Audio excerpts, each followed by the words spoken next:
benvenuti a Post-it dal Polesine. Siamo in diretta dallo studio di rovigooggi.it.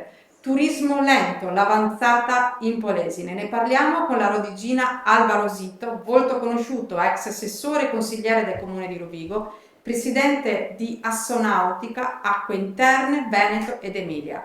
Siamo nella terra dei grandi fiumi, il Polesine, l'unico canale navigabile 365 giorni l'anno a Canal Bianco e tutta la sua asta, il Fissero Tattaro. Doveva diventare l'autostrada via acqua grazie alle piattaforme a mare di fronte a Porto Levante, ma questo non è accaduto. Adesso l'importanza di Interporto Rovigo è stata riconosciuta dalla Regione Veneto, che investe grandi risorse sulla valorizzazione del trasporto via acqua meno inquinante. Noi faremo il punto dei grandi progetti legati al turismo, tutti da scoprire. Benvenuta Alba. Grazie, buongiorno. Assonautica di cosa si occupa principalmente? Allora, Assonautica è un'associazione di livello nazionale che è promossa dalle Camere di Commercio. Nasce per la promozione dell'economia del mare e per tanti anni si è occupata con le sue sedi locali in giro per l'Italia, sedi regionali, sedi locali, principalmente dell'economia del mare.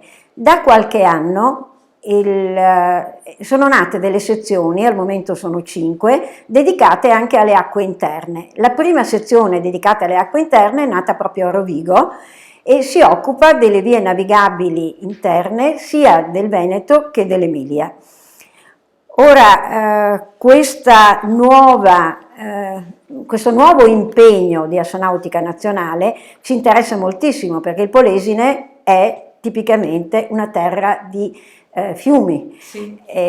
Anche il Canal Bianco, pur chiamato Canal Bianco, originariamente era un fiume e anche oggi Raffaele Peretto, che è la persona che conosce meglio il nostro territorio dal punto di vista storico, ha denominato il Canal Bianco fiume di mezzo. In effetti siamo tra l'Adige e il Po. E il fiume di mezzo è navigabile sempre, sia dal punto di vista commerciale che dal punto di vista turistico.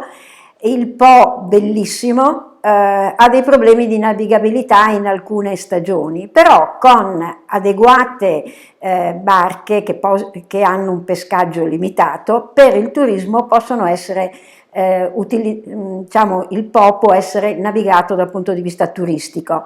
Dal punto di vista commerciale, se non si risolvono i problemi della navigabilità con le proposte che sono state fatte e che sono sempre al vaglio del governo e speriamo che adesso vengano affrontate, dal punto di vista commerciale è diverso perché ci sono periodi dell'anno, cominciando da maggio, Sì. in cui è difficilmente navigabile dal punto di vista commerciale, mentre le barche turistiche che hanno un pescaggio limitato possono benissimo navigare sul Po. In Polesine, Assonautica, che cosa fa? Di che cosa si occupa principalmente? Allora, ci si occupa principalmente di sviluppare il turismo nautico in collegamento con il cicloturismo nel nostro Polesine, che è noto per il meraviglioso delta, ma il delta ha un aspetto naturalistico stupendo. Proseguendo e risalendo attraverso il Canal Bianco si possono raggiungere delle zone del Polesine che sono bellissime dal punto di vista naturalistico, ma anche dal punto di vista culturale, perché ci sono tantissimi siti, dai musei alle ville ai castelli che ci sono, che vale la pena veramente di visitare. Nel nostro Polesine non è come sul Brenta, dove per esempio le ville sono proprio sull'acqua, affacciate sull'acqua. Da noi sono più nell'entroterra, per quello nella nostra zona il turismo barca bicicletta diventa veramente l'asso vincente. Sì. In effetti abbiamo fatto esperienze nel 2020 insieme agli amministratori locali con la regia della provincia che ci ha aiutato, visto che si occupa di piste ciclabili. In passato si è occupata molto anche di turismo nautico, dopo le competenze sono passate alla regione, però attualmente si sta occupando di piste ciclabili, quindi abbiamo collegato con la regia proprio della provincia, sia la parte nautica che seguiamo noi, sia la parte delle piste ciclabili che segue la provincia, in collaborazione anche con la FIAB che segue ovviamente il cicloturismo, e coinvolgendo anche il CIPSAE, che è il centro culturale polesano che si occupa di tutte le, diciamo, la parte archeologica e culturale di tutto il Polesine. Quindi stiamo lavorando in questo modo. Bene, per l'uso commerciale del Canal Bianco invece che cosa sta succedendo? Allora, l'uso commerciale del Canal Bianco, lei ha accennato prima che la mancanza della piattaforma mare davanti a Porto Levante effettivamente è stata una carenza per il nostro territorio, sarebbe stato ottimo poter avere, però nonostante questo il nostro interporto, che ha avuto un periodo in cui si discuteva se dovesse unirsi con altri interporti, perdere valore, invece finalmente è stato riconosciuto da parte della Regione di essere un punto di eccellenza della nostra zona. Il lavoro che sta facendo il Presidente di Interporto, il dottor Bressanin, è prezioso perché tende a sviluppare proprio il trasporto fluviale. Ci sono interporti tipo quelli di Mantova che hanno avuto uno sviluppo enorme, visto che in questo momento si parla di economia green, di diminuire le emissioni. Tenete presente che una bettolina sostituisce 70 camion che passano per le strade, e non è poco in effetti. L'estate alle porte, quindi ci ha accennato che c'è tutta questa collaborazione, questa sinergia in Polesine per sfruttare i canali navigabili associati al turismo lento delle biciclette. Ci può raccontare un po' di questi percorsi ciclabili, quanti sono, dove sono? Allora, noi abbiamo cercato di definire proprio dei percorsi specifici in collaborazione con gli imprenditori. 3 imprenditori soci di Assonautica si sono associati per acquisire un'imbarcazione che staziona in Polesine e che ha un nome caratteristico della nostra zona, perché si chiama Rossoblu, il nome della barca. Questa staziona in Polesine. Questi imprenditori si occupano non solo della navigazione, ma anche di fornire le biciclette in collegamento con chi naviga per percorrere le piste ciclabili di tutto il territorio. Abbiamo studiato l'anno scorso 3 percorsi particolari, sì. Uno che si chiama la Via delle Acque, che parte dal Pizzon e si muove verso Zelo, e fermandosi a Trecenta i passeggeri della barca sbarcano, trovano le biciclette e con le biciclette possono fare la ciclovia del Masetti, sì. E quindi andare a vedere i gorghi di Trecenta. Un'esperienza, diciamo, organizzata proprio da Assonautica. Domenica 16 maggio è stata fatta una bella esperienza da parte di un gruppo di genitori e bambini che a bordo della barca sono partiti dal Pizzon, sono arrivati a Trecenta, hanno preso le biciclette e hanno fatto il giro dei gorghi. Entusiasti, tutti entusiasti. Questa è stata un'iniziativa, diciamo, estemporanea per portare le prime persone a provare questi percorsi, che avevamo provato l'anno scorso insieme agli amministratori dei comuni che si affacciano sul sì. Canal Bianco. Però gli imprenditori metteranno in offerta abituale proprio questo tipo di percorso, la Via delle Acque, e rivolgendosi al sito degli imprenditori, c'è un sito particolare che è il Fiume di Mezzo, sì. Dove ci saranno le offerte dei percorsi che le persone possono regolarmente prenotare. Questo è il primo percorso. Sì. Il secondo... Alle spalle sto facendo vedere il video della rievocazione storica. Sì. Fa parte di uno di questi percorsi? Uno di questi percorsi è la Via dell'Archeologia, che è quella che va da Rovigo ad Adria e ritorno, dove ci sono 2 musei importantissimi da visitare, quello del Museo dei Grandi Fiumi di Rovigo e quello del Museo Archeologico di Adria. E il percorso fa proprio la partenza da Bosaro, l'arrivo ad Adria, dove l'attracco è proprio davanti al museo, sì. La visita e il ritorno. Anche questo è interessantissimo. sempre gli imprenditori offrono questo tipo di percorso. Noi come iniziativa, diciamo, estemporanea, proprio sabato, faremo questo stesso percorso insieme all'autore di 2 libri che parlano della storia antica del Polesine. L'autore è un autore molto noto a Rovigo, sì, che è il professor Cridellari. Sì, l'abbiamo avuto 2 volte ospite qui a Post-it dal Polesine.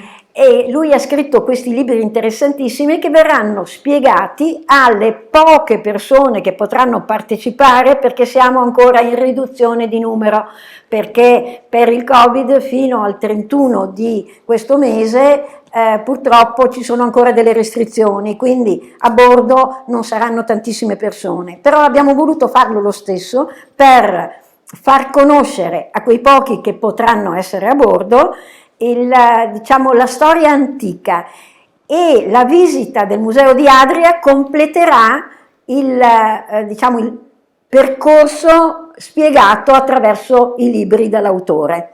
Bene. E invece parlando dei punti di partenza, allora lei ci ha parlato di Trecenta, ci ha parlato dell'interporto di Rovigo, di Adria, del Pizzon, del mulino al Pizzon. Ci sono altri punti di approdo lungo l'asta del Canal Bianco? Ce ne sono tanti, per esempio c'è un punto di approdo a Canda, dove c'è una piattaforma di tipo che è gestita da Interporto. Doveva diventare, secondo la progettualità in passato, un punto commerciale. Da quello che so, l'intenzione sarebbe in questo momento di vederne un spostamento verso l'utilizzo turistico. Ovviamente anche nella zona di Canda e di Bagnolo di Po ci sono degli aspetti interessantissimi, tipo la visita del paese di Canda con la villa di Canda, sì, ma anche naturalistici, perché nel comune di Bagnolo di Po, proprio attaccato all'attracco, c'è il Parco Vallalta, che è un parco molto bello, nato recentemente, dove le persone possono fermarsi per il picnic, per trovarsi immersi nella natura, e arrivarci in barca è veramente interessante. Da questo punto poi si può partire in bicicletta per visitare altri comuni della zona, si può arrivare fino a Zelo. Ci sono attracchi anche a Cerignano, per esempio, sì, a Lama, dove c'è un punto di ristoro. Ci sono moltissimi attracchi. Qual è il problema della nostra zona? Che gli attracchi sono stati, diciamo, costruiti alcuni anni fa, con una progettualità che aveva la provincia in quel momento, quando aveva le competenze sul turismo. Che cosa è successo nel tempo? Che questi approdi non hanno, diciamo, la possibilità di avere fondi per la manutenzione, sì, e quindi se i comuni non riescono a garantire la manutenzione, finiscono per non essere fruibili. Ultimamente gli amministratori hanno colto l'opportunità di poter sbarcare vicino ai loro comuni e poi in bicicletta che le persone possano raggiungere i vari siti dei vari comuni, e quindi per fortuna si stanno impegnando per cercarli, diciamo, di renderli fruibili. Sì. Però è una difficoltà, perché sappiamo tutti quanto i comuni hanno difficoltà economiche, e quindi dedicare fondi per tenere gli approdi puliti con la manutenzione dovuta non è un'impresa facile. Se uno fosse interessato appunto a questi itinerari, a partecipare, eccetera, dove si può informare? Allora, si può informare chiamando un numero di telefono che è, adesso ve lo dico, che è lo leggo su un piccolo manifesto che abbiamo cercato di pubblicizzare, che probabilmente vedete, sì, e in questo manifesto, che sarà esposto in tante diciamo locali pubblici, c'è un numero di telefono che è il 366 32 scusi, gli occhiali, 366 32 40 619, oppure il sito info@fiumedimezzo, quella è la mail, scusi, la mail, sì, info@fiumedimezzo.it, o il sito www.fiumedimezzo.it. Ok, fiume di mezzo è la parola chiave. Esatto. Riusciamo a trovare tutto se Sì. cerchiamo. Oppure sul sito di Assonautica, che è Assonautica Veneto Emilia, Sì. dove ci sono i percorsi, la descrizione, dove rivolgersi, ci sono tutte le informazioni. Sì. Tenendo presente che si può fare con una barca turistica, ma anche con le barche, diciamo, con un gommone, con un houseboat, Sì. chiunque può, e ci sono tutte le informazioni sul sito di Assonautica. Bene, lei Alba è anche nel direttivo nazionale appunto di Assonautica, un ruolo di prestigio assoluto che coincide anche con la prima volta di una donna nel massimo organismo rappresentativo dell'associazione. Su quali obiettivi lavorate a livello nazionale?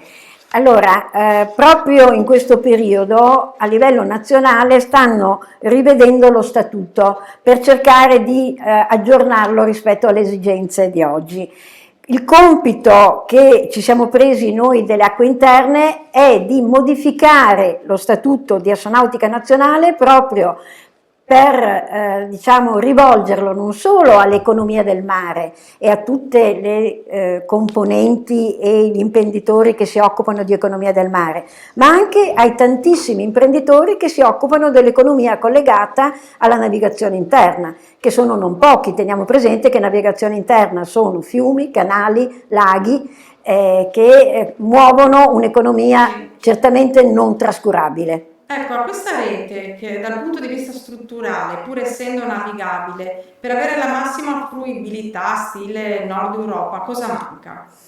L'attenzione del diciamo, legislatore che riconosca che la navigabilità delle acque interne è una grande opportunità per il nostro paese, perché la valorizzazione che è stata fatta nella Camargue, per esempio, ma anche in altri paesi come la Russia, io sono andata a scuriosare proprio che cosa si fa in Russia e si naviga sui loro fiumi e laghi con le limitazioni che hanno per il loro clima, ma il turismo è fiorentissimo proprio nella navigazione. Quindi il riconoscere da parte del nostro governo che è una possibilità enorme quella del turismo collegato alla navigazione e al cicloturismo insieme, è importantissimo.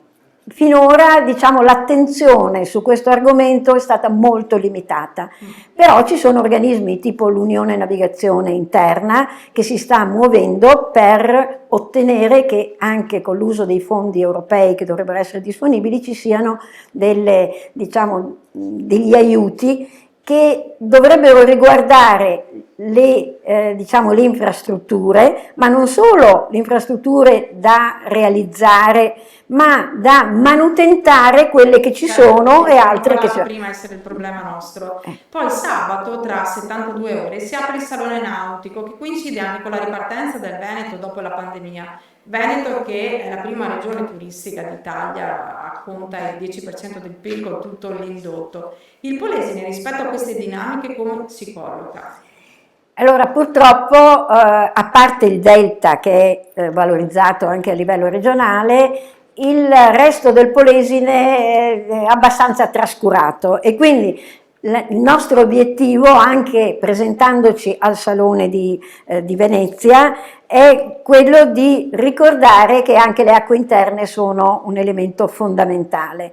C'è stato recentemente un bando della Regione Veneto per la promozione delle vie navigabili, anzi del turismo in generale, ed è stato presentato un progetto a cui anche il Polesine ha partecipato, chiamato Veneto Waterways, che speriamo venga approvato dalla Regione Veneto proprio per promuovere le vie di acqua interne, che sono tantissime, sul Sile, sul Brenta, ci sono tantissimi percorsi come sui laghi. Ecco, speriamo che questa domanda, questo bando riconosca non solo il turismo della montagna, il turismo del mare, ma anche il turismo delle acque interne. Bene, speriamo. Lei, tra l'altro, arriva da un'esperienza sanitaria incredibile, è medico anestesista, dal 1987 direttore sanitario di diversi ospedali nel Veneto, poi di diverse ULSS venete, è docente all'Università di Ferrara, un mondo, quello sanitario, dove lei ha ricoperto appunto ruoli strategici e di responsabilità. Come ha vissuto questi incarichi e il passaggio poi a occuparsi di astronautica?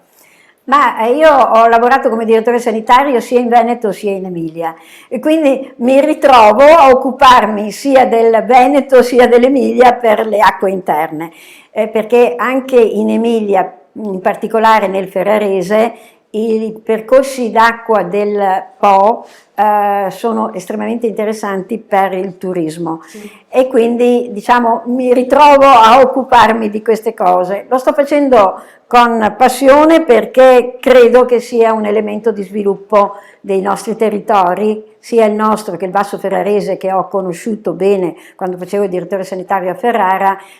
Sono territori diciamo un po' trascurati dal turismo e quindi impegnarsi significa aiutare la imprenditoria locale, i giovani a realizzare imprese in questa zona.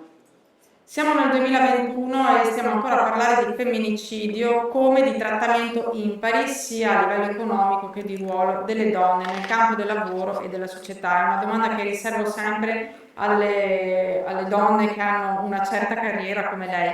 E quando si vedrà un gap uomo-donna meno sbilanciato secondo le sue previsioni, la sua esperienza? Allora, dei passi avanti si stanno facendo certamente. Un piccolo particolare: quando io ho cominciato a fare il direttore sanitario sono entrata a Padova in una sala dove erano riuniti i direttori sanitari del Veneto. Ero l'unica donna.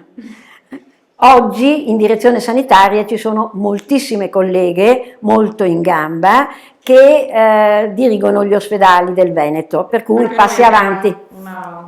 Sì, infatti un direttore generale donna che, come devo dire, onora la categoria. Quindi passi avanti ne sono stati fatti certamente, però fino a che non verrà fatta una politica dei servizi per l'infanzia e una politica per la famiglia, sarà molto difficile perché le donne hanno difficoltà a cercare di portare avanti sia gli impegni familiari che quelli professionali. Ci sono molte donne in gamba. In sanità, mentre in direzione sanitaria molte colleghe sono riuscite ad avere ruoli molto importanti di responsabilità apicale, nella parte clinica siamo ancora molto indietro. Non ci sono molte donne in ambito clinico che hanno responsabilità di reparti o di dipartimenti, ma il problema è molto legato all'impegno che le persone possono dare, perché ci sono dei limiti. Lavoro-famiglia. Esatto, insomma, ci sono i nonni che, adesso io lo capisco come nonna, aiutando le mie figlie che hanno, come devo dire, impegni professionali, però c'è poco come servizi per la famiglia, c'è poco. Sì, è tutto un settore che bisogna portare avanti e che deve essere assolutamente valorizzato e implementato, perché sennò qua non ci muoviamo da questo stallo. Grazie ad Alba Rosito per la sua preziosa testimonianza e avanti tutta con il turismo lento in Polesine. Grazie a voi che ci avete seguito, il nostro è un buon weekend e arrivederci alla prossima puntata di Post-it da Polesine. Buona giornata.